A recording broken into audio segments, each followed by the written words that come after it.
한국장로교총연합회가 43회 정기총회를 열고 대한예수교장로회 백석총회 이선 목사를 신임 대표회장으로 추대했습니다. 이선 대표회장은 한장총회 시대적 사명을 감당하는 데 최선을 다하겠다고 전했습니다. 관현 맹인의 국악과 서양의 클래식이 만났습니다. 서로 다른 소리를 하나로 엮으며 장애와 비장애의 벽을 허무는 공연을 선보였습니다. 세종문화회관 공연 리허설 중 사고를 당한 성악가 안영재 씨가 지난달 숨졌습니다. 사회 안전망 밖에 있는 예술인 보호를 위한 대안은 무엇인지, 교회는 이 사건을 어떻게 대해야 할지 살펴봅니다. 시청자 여러분 안녕하십니까? 11월 20일 CTS 뉴스입니다. 한국장로교총연합회가 43회 정기총회를 열고 대한예수교장로회 백석총회 이선 목사를 신임 대표회장으로 추대했습니다. 이선 대표회장은 한장총회 존재 목적과 시대적 사명이 실현되도록 최선을 다하겠다고 전했습니다. 김인혜 기자의 보도입니다. 한국장로교총연합회가 제43회 정기총회를 개최했습니다. 한장총은 현 상임회장인 대한예수교장로회 백석총회 이선 목사를 신임 대표회장으로 추대했습니다. 이선 대표회장은 한장총의 존재 목적과 시대적 사명이 온전히 실현되도록 임기 동안 최선을 다하겠다고 소감을 밝혔습니다. 각 총회가 하나 돼서 한 해 동안 장로교 총연합회가 사명을 잘 감당하는 데 열심히 섬기도록 최선을 다하겠습니다.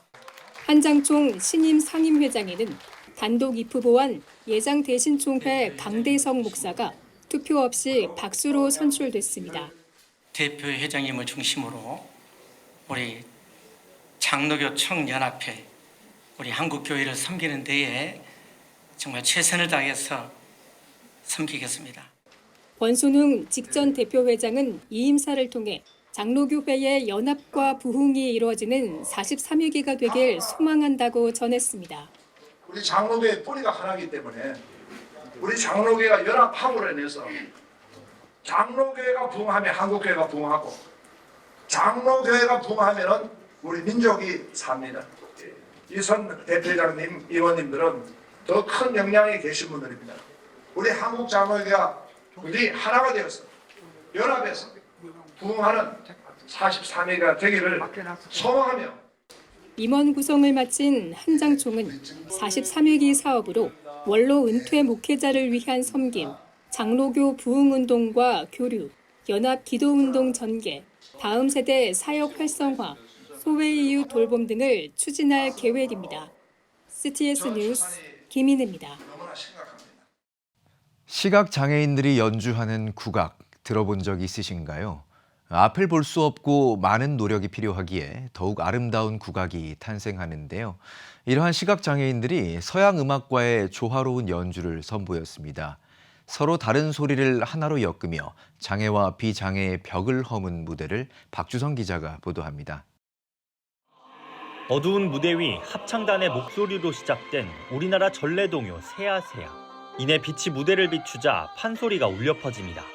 우리나라 전통악기와 서양의 오케스트라 합주가 더해지며 아름다운 하모니를 이룹니다. 국악과 클래식이 만났습니다. 시각장애인과 비장애인이 함께 어우러진 무대입니다. 시각장애 예술인이 문화에 참여할 수 있는 기회를 확대하며 음악을 통한 사회적 공감을 이끌어내기 위해 마련됐습니다. 특별히 무려 600여 년의 역사를 간직한 관현맹인이 무대를 빛냈습니다. 관현맹인은 과거 조선 세종대왕이 창설한 시각장애인 궁중악사 제도입니다. 당시 음악적 재능이 있는 시각장애인들을 발탁해 궁궐에서 국악을 연주하게 한 것으로 모든 백성을 사랑하던 세종대왕의 정신이 담겨 있습니다. 그로부터 오늘날에 이른 관현맹인이 그 정신을 계승해 새로운 무대로 재탄생시켰습니다. 앞으로도 지속적으로 문화 전승 공연이라든지 인식 개선 공연이라든지 또 해외 공연 등을 통해서 시각장애인 예술가들의 아름다운 예술 혼을 전달할 수 있는 그런 시간을 갖도록 하겠습니다. 이번 공연에 참여한 팀도 다채롭습니다. 관현맹인을 비롯해 하트 시각장애인 체인버 오케스트라와 서울대학교 음악대학 국악과 호산나 합창단까지 각기 다른 단체가 함께 모두가 하나 되는 세상을 노래했습니다. 음악적인 색깔도 달랐었고 볼륨도 다르고 또 조율해야 될 것들이 굉장히 많이 있었는데 연주자들이 서로 같이 마음을 합하여서 또 준비하다 보니까 굉장히 좋은 결실을 맺었던 것 같고요.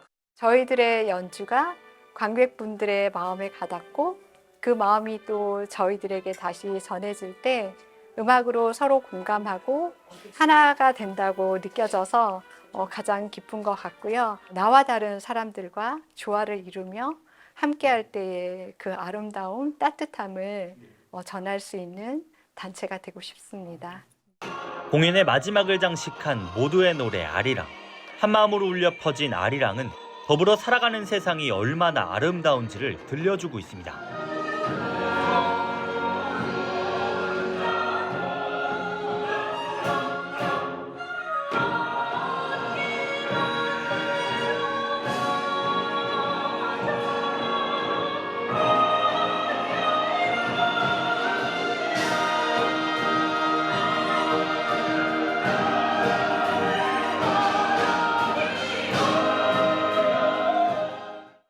CTS 뉴스 박주성입니다. 참전용사 초청 보훈 행사를 19년째 이어오며 민간 보훈문화 확산에 앞장서온 세해된 교회가 3년 연속 중앙보훈병원을 찾아 국가유공자와 보훈가족을 위한 위문 행사를 진행했습니다. 최대진 기자의 보도입니다. 세해된 교회가 서울 강동구에 소재한 중앙보훈병원을 찾아 국가유공자와 보훈가족 위문 예배를 드렸습니다. 중앙보훈교회 김경수 목사 인도로 드린 예배에서 세해된 교회 소광석 목사는 교회의 품격, 보훈의 정신 함양이란 제목으로 설교했습니다. 소 목사는 하모니카 연주를 선보인 후 20년 동안 진행해오고 있는 참전용사 초청 보훈 행사를 시작한 동기와 감동 일화들을 소개했습니다. 또한 교회의 품격은 나라를 위해 헌신한 분들을 기억하고 섬기면서 보훈의 정신을 함양하는 데 있다고 강조하며 세해된 교회가 국가 유공자와 보훈 가족의 가장 가까운 친구요, 가족이 되어 섬기는 일에 최선을 다하겠다고 약속했습니다. 보훈의 정신을 정부도 실현을 해야 되지만 교회가 앞장서야 한다고 생각합니다. 유공자들을 이렇게 잘 섬겨주는 보훈병원이 있어서 얼마나 감사한지 알 수가 없습니다. 하나님의 특별한 보호와 격려가 은혜와 평강에 가득하시기를 함께 기도드리겠습니다. 이어 소 목사는 보훈 가족을 위해 사역하는 중앙보훈교회에 특별 후원금을 전달하고 육군 보병 소위로 임관해 6.25 한국전쟁에 참전했던 황규진 집사에게 감사 격려금을 전했습니다. 이어 중앙보훈병원 본관 2층에서 병원장과 관계자들이 참석한 가운데 준비한 위문품을 환우와 직원들에게 전달하며 건강과 평안을 기원했습니다. 나라를 향한 숭고한 헌신에 감사하고 위로하며 상처를 치유하는 영적 돌봄을 제공한 세해된 교회의 위문 행사는 한국교회가 우리 사회에 기여할 수 있는 모범이 되고 있습니다. CTS 뉴스 최대진입니다. 지난 시간 고 안영재 씨 사망을 계기로 문화예술계 고용 관행과 예술인 사회보장 문제를 짚어봤습니다. 꿈 많던 성악가가 남기고 간 것들 마지막 보도에선 예술인을 위한 제도적 보호 장치와 교회의 역할을 살펴봅니다. 이필립 기자입니다. 성악가 안영재 씨가 지난달 21일 숨졌습니다.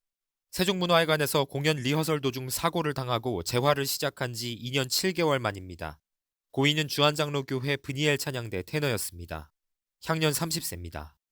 사고 책임은 법원의 판단을 기다리고 있지만 현장 안전 체계는 여전히 미흡하다는 지적이 나옵니다. 사고 예방을 위해 공연장 안전을 강화해야 된다는 겁니다. 국민의힘 진종호 의원은 지난달 문화체육관광위원회 국정감사에서 한국산업기술시험원이 지난 5년간 약 230억 원을 투입했다며 공연장 안전 연구를 진행하고 기준도 마련했지만 사고는 줄지 않았다고 꼬집었습니다. 전담 안전관리사 제도를 우리가 의무화돼야 된다고 제안드리고 싶고요. 그리고 공연 관계자들도 안전교육을 정기적으로 받았으면 좋겠다는 말씀 드리고 싶습니다. 예술인을 위한 사회 안전망을 갖추는 것도 과제입니다. 이에 예술기관이 산재보험을 들어주면 된다는 주장이 나옵니다. 문화예술계와 고용 형태가 비슷한 건설업계에 선례가 있기 때문입니다. 사실 1일만 일하시는 건설 노동자분들도 매우 짧은 기간이긴 하지만 산재보험 받으실 수 있거든요. 보통 원청에서 해주는 게 관행적으로도 그렇고 지금은 법률적으로도 거의 그게 구조화가 되어 있는 상태고요. 변화의 조짐은 보입니다. 고용노동부는 이르면 2027년까지 전국민 산재보험제를 도입할 계획이라고 지난달 10일 밝혔습니다. 또 문화체육관광부 최휘영 장관은 이번 국감에서 전국민 산재보험제가 완성되면 예술인도 산재보장을 받을 수 있을 것이라며 그전이라도 문체부가 지원 방안을 마련하겠다고 말했습니다. 한편 신학자들은 고 안영재 씨의 죽음을 계기로 제도 개선과 함께 교회 공동체의 역할을 고민해야 한다고 전했습니다. 특히 사회적 약자를 보호하는 건 교회의 오랜 전통이라며 교회가 유족과 함께 변화를 요구해야 한다고 입을 모았습니다. 교회라는 본질 자체가 기본적으로 그 모든 발생과 존속과 전개 과정에서 자기들이 속했던 공간에서 가장 책임 있는 시민들이었어요. 나라도 포기하고 있었던 사람들을 향하여 크리스찬들이 정말 헌신적으로 다가가서 돌보는 모습들을 보면서 이 닉네임이 붙거든요. 위험을 무릅쓰는 자들이라는 닉네임. 유족들이 막 힘들어하고 아파하면 같이 화도 내야죠. 유족들이 막 욕하면 같이 욕도 하고. 교회가 힘이 있잖아요. 여론도 형성할 수 있고 정치인들에게 요구해서 좀 이 문제 좀 해결해 달라고 얘기도 좀 하고. 지난 9일 유족이 낸 탄원서엔 세종문화회관 측의 공식 사과, 사고 진상 규명, 문화예술인 안전을 위한 대책 마련을 촉구하는 내용이 담겼고 주한장로교회 성도 800여 명이 이름을 올렸습니다. 고 안영재 씨 어머니는 19일 CTS와 통화해서 아들의 억울함이 뒤늦게라도 풀리길 기도하고 있다며 진행 중인 재판에 성도들의 관심과 기도를 부탁드린다고 말했습니다. CTS 뉴스 이필립입니다. 대한예수교장로회 합동총회가 목회자를 위한 2026 특별 세미나를 개최했습니다. 건강한 교회를 세우기 위해 열린 세미나에서 예장합동 장봉생 총회장은 목회와 사명의 길은 하나님께로부터 받은 은혜의 부르심이라며 감사함으로 감당하며 끝까지 완주하길 바란다고 설교했습니다. 이어 2026 한국교회 트렌드와 말씀 공동체 등 목회를 위한 4단계 여정을 목회 데이터 연구소 지용근 대표와 대구 동신교회 문대원 목사 등이 각각 강의했습니다. 향기나무 교육개발원이 온 세대 목회를 위한 2026 허그 패밀리 세미나를 개최했습니다. 작지만 강한 교회, 온 세대 목회의 활력을 얻다란 주제로 진행된 이번 세미나에서는 온 세대를 아우르는 목회 패러다임 전환의 필요성과 개념을 공유했습니다. 하나님이 원하시는 목적은 교회의 성장이 아니라 충만입니다. 작은 교회는 오히려 가장 본질다운, 교회다운 교회의 모습을 구현할 수 있습니다. 예배와 모든 시간들 속에서 온 세대가 함께하는 자리를 적극적으로 전략적으로 마련하시기를 말씀드리고 싶습니다. CTS 기독교TV가 창사 30주년 특별 방송으로 CTS 위크를 진행합니다. 다시 복음으로, 다시 십자가로를 주제로 진행하는 특별 복음 방송은 5가지 요일별 주제로 지난 30년의 CTS 순수 복음 방송 선교 역사를 돌아봅니다. 또한 방송을 통해 삶의 치유와 회복을 경험한 시청자들의 간증 등을 나눕니다. 이번 특별 방송은 오는 24일부터 28일까지 오전 9시부터 12시까지 생방송으로 진행될 예정입니다. 미주 한인 이민자들의 권익을 돕는 이민자 보호교회 네트워크가 뉴욕 한인회와 함께 이민자 보호 한인 커뮤니티 네트워크의 출범을 발표했습니다.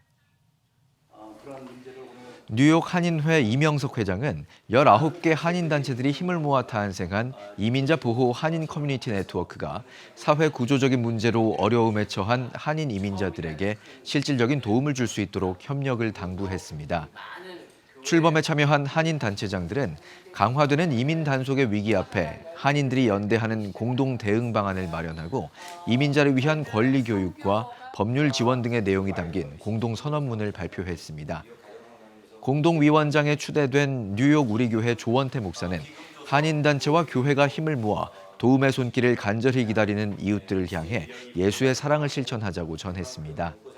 뉴욕, 뉴저지 19개 주요 한인 단체들, 특별히 뉴욕 한인회와 공동 주최하면서 이번 심포지엄을 통해서 정말 어려운 이웃들에게 실질적으로 도움을 제공하는 공동 대응 기구를 마련했습니다. 그래서 교회가 이 사회와 함께 예수님의 사랑을 실천할 수 있는 그런 새로운 내일을 걸어가 보려고 합니다. 이보교 네트워크는 기자회견에 앞서 열린 2025 심포지엄을 통해 조성된 기금의 일부를 이민자의 권익을 돕는 미국 시민자유연맹에 전달하고 나머지는 이민자 보호 한인 커뮤니티 네트워크의 초기 운용 비용으로 사용할 계획이라고 밝혔습니다. 여러분은 지금 CTS 뉴스를 시청하고 계십니다. 지역별 소식입니다. AI 시대 청년들은 어떤 시각과 신앙으로 미래를 준비해야 할까요? 포항제일교회에서 열린 제3차 인카운터 포럼에서는 AI 시대 청년의 삶과 신앙을 주제로 깊은 논의가 이어졌습니다. 강일의 기자가 다녀왔습니다. 미래목회와 말씀연구원이 주최한 제3차 인카운터 포럼이 16일 포항제일교회에서 열렸습니다. 이번 포럼은 핵개인 시대, AI 세대 청년을 말하다라는 주제로 청년들과 함께 AI 시대에 필요한 신앙적 관점과 방향성을 나누기 위해 마련됐습니다. 일부 예배에서 설교를 전한 미래목회와 말씀연구원 이사장 김지철 목사는 AI 시대에 가장 필요한 것은 분별력이라며 올바른 분별력으로 하나님 역사에 동참하는 청년들이 되길 바란다고 전했습니다. 이어진 2부 포럼에서는 청년들이 실제로 마주하는 고민과 현실적인 질문을 중심으로 3가지 발제가 진행됐습니다. AI 시대도 마찬가지로 최소 수십 배 이상의 일자리 증가가 나타날 겁니다. 오히려 청년들에게는 기회가 될 수 있는 상황인 겁니다. 발제를 맡은 WAI 정현목 전도사는 기술의 변화 속에서도 신앙적 중심을 지키며 AI를 지혜롭게 활용할 때 더 넓은 가능성을 만날 수 있다고 강조했습니다. 이어 한동대학교 손하철 교수는 AI가 인간의 사고와 사회 구조를 바꾸는 만큼 기독교적 가치로 방향을 분별해야 한다고 전했고, 연세대학교 김정현 교수는 디지털 기술로 신앙의 형태가 달라지고 있는 만큼 편의성에 머물지 않는 성숙한 신앙이 필요하다고 말했습니다. 포럼을 주최한 미래목회와 말씀연구원 원장 박영호 목사는 AI 시대 청년들이 지켜야 할 신앙의 본질을 함께 고민하기 위해 이번 자리를 마련했다고 설명했습니다. 이번에 주제 AI에 대한 주제는 AI가 단순히 하나의 기술일 뿐 아니라 인간 삶의 방식 전체를 바꾸고 우리가 생각하는 방식, 인간관계의 틀까지 바꾸는 전면적인 변화를 가져올 변화이기 때문에 우리가 신앙적으로 충분히 준비되어야 된다라고 하는. 오늘 강연에서 특별히 또 요즘 AI가 세상에 어떤 문제점들을 가지고 오고 있는지, 그 다음에 청년들이 이 AI 시대에 어떻게 준비를 해야 되는지, 그리고 저희가 정말 그리스도인으로서 AI 시대에서 어떻게 지혜롭게 대처해야 되는지를 알 수 있어서 되게 유익한 시간이었습니다. 기술의 속도보다 믿음의 방향이 중요한 AI 시대. 청년들이 지혜와 분별력으로 미래를 준비해 나가길 기대합니다. CTS 뉴스 강일혜입니다. 대한예수교장로회 합동 여수노회 2단 대책 세미나가 여수성도교회에서 열렸습니다. 이번 세미나는 여수노회 소속 목회자와 성도들을 대상으로 진행됐으며 한국기독교 2단 상담소 협회 대표회장 진용식 목사가 강사로 나섰습니다. 진용식 목사는 이단들을 두려워하지 말고 진리로 담대하게 맞설 수 있기를 바란다고 강조하며 하나님의 교회의 포교 방식과 주요 교주들의 실체를 짚어보았습니다. 청주 서문교회가 2025 기독교 변증 컨퍼런스를 개최했습니다. 성경 신화인가 역사인가를 주제로 열린 이번 컨퍼런스에서 강사로 나선 청주 서문교회 박명룡 목사는 성경과 고대 신화와의 명확한 차이점을 설명하고 성경의 역사적 신뢰성을 설명했습니다. 이어 황윤관 목사, 차준희 교수, 이삭 교수, 안환균 목사가 각각 강사로 나서 성경과 신화와의 차이점, 성경의 고고학적 근거 등을 강의했습니다. 기독교 변증 컨퍼런스는 기독교 신앙을 지성적으로 변증하기 위해 마련돼 14년째 이어오고 있습니다. 그레이스 글로벌 기독학교가 2026년 입학설명회를 개최했습니다. 그레이스 글로벌 기독학교 조엘 하우저 교장은 개인 맞춤형 학습과 공동체 교육을 추구한다며 신앙 정체성, 학문적 성장, 창의적 탐구, 세계 시민성을 가르칠 계획이라고 설명했습니다. 그레이스 글로벌 기독학교는 오는 3월부터 중학교 과정이 새롭게 시작되며 12월 9일까지 학생들을 모집합니다. 서귀포 중앙교회가 마커스 워십을 초청해 찬양 집회를 개최했습니다. 이번 집회는 전도 축제 프로그램의 일환으로 부모 리부팅 클래스 등과 함께 태신자들을 초청하고 복음을 전하는 사역과 연계해 마련됐습니다. 서귀포 중앙교회 김상현 목사는 이번 집회를 통해 찬양 가운데 예수님의 사랑을 깊이 누리며 새신자들에게 복음이 전해지는 은혜의 장이 되길 바란다고 전했습니다. 부산시가 주최하고 경성대, 국제학생회 등 다양한 기관이 주관한 외국인 유학생 페스티벌이 열렸습니다. 세계인의 언어 한글, 나를 말하다를 주제로 열린 이번 축제는 외국인 유학생과 시민들이 함께 어우러져 한글과 한국 문화를 즐기며 소통하는 자리로 마련됐습니다. 행사에서는 한글 집현전 골든벨, K 플레이그라운드 등 다양한 무대 프로그램을 선보였습니다. 또한 플리마켓, 나라별 전통 의상과 음식 체험, 민속놀이와 바자회도 진행됐습니다.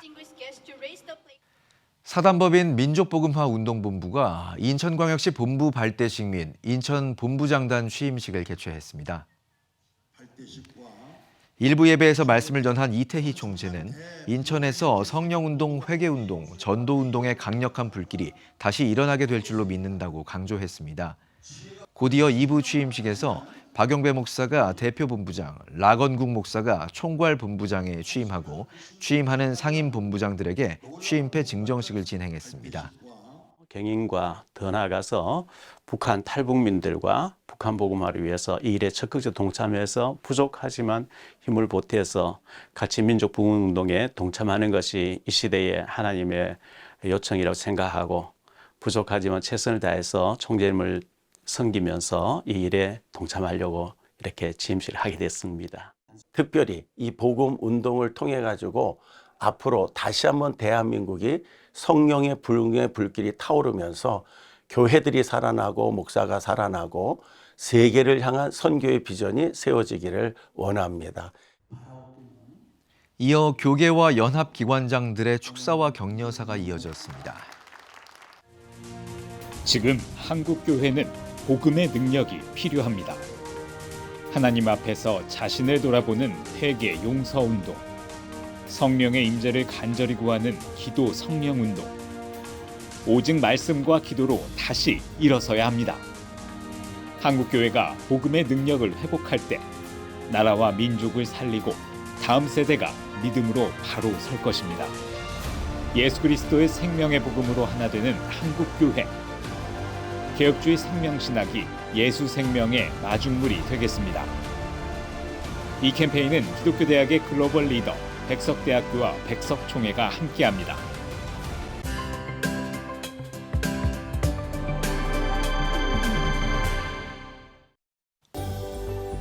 내일은 전국이 대체로 맑겠습니다.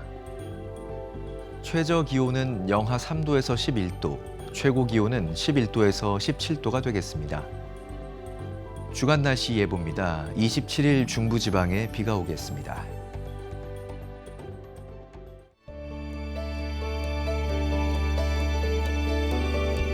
백만인 기도운동에 새롭게 참여하신 분들입니다.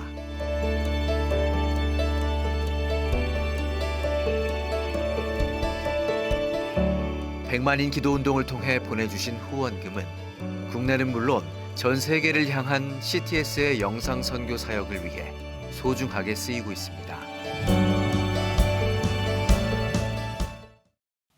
CTS 뉴스 오늘 순서 여기까지입니다. 시청해주신 여러분 고맙습니다.